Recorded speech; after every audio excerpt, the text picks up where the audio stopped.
Бүгін сіздермен красный бархат цифра тортының рецептісімен бөліспекшімін достар. Егер де менің видеом қызық болатын болса және қалай жасалған жолы қызық болатын болса, видеомды соңына дейін көріп тамашалаңыздар достар.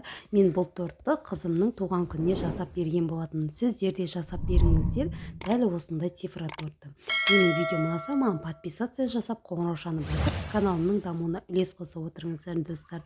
Бізге керекті ингредиенттеріміз: ұнымыз, айранымыз, шекеріміз, үш жұмыртқамыз, разрыхителіміз, пищевая содамыз және де сұйық майымыз қажет болады, разрыхителіміз керек болады достар, және де таразымыз қажет болады, және какаомыз керек болады достар.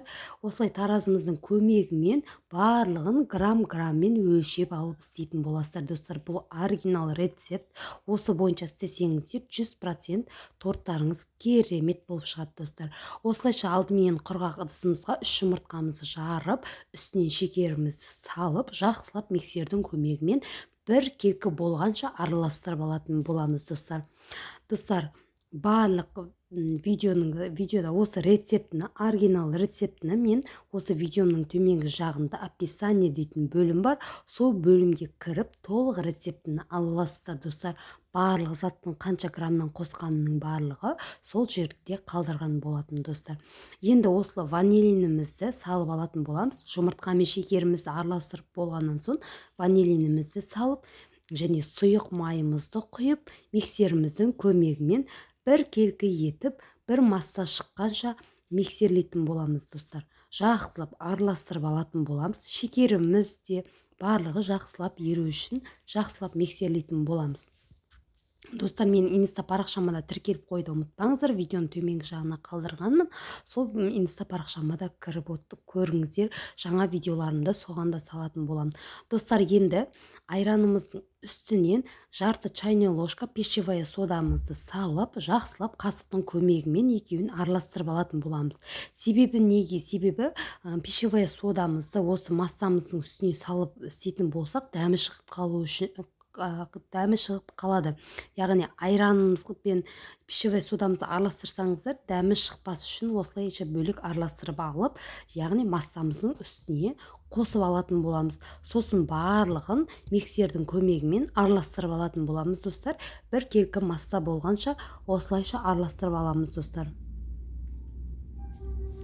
Міне жақсылап араластырып болғаннан соң құрғақ ингредиенттеріміз, яғни ұнымызға разрыхителімізді және какаомызды салып, ұнымызбен бірге құрғақ ингредиенттерімізді қасықтың көмегімен бір араластырып алатын боламыз достар.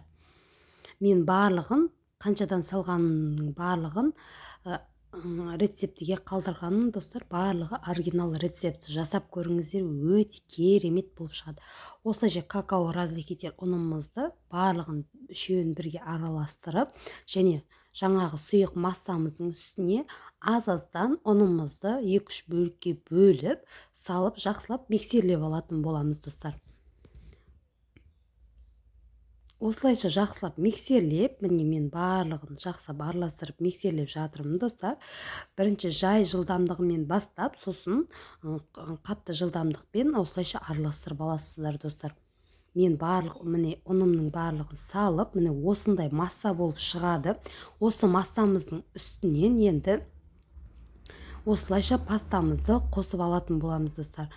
Осы қызыл пастамызды қосып, краскамызды, яғни осылай краскамызды қосып, жақсылап араластыратын боламыз достар. Осы краскамыздың бізде магазиндерде ұнтақ түрі де сатылады. Негізінде осындай сұйық түрінде осындай красканы алғандарыңыз дұрыс. Оны кондитерлік магазиндерден ала аласыздар достар. Астикор деп аталады. Бұл краскамыздың аты. Осылай түрлі краскілерді алып жасасаңыздар болады достар. Міне осылайша краскамды қосып, кішкене түсі шықпай жатса, тағы да үстінен краска қосып жасасаңыздар болады достар. Міне осындай түске енді менікі достар. барлығыңыз, ол красканың ешқандай да зияны жоқ. Міне осындай болып қызыл түске болғанша жақсылап массамызды миксерлеп алатын боламыз.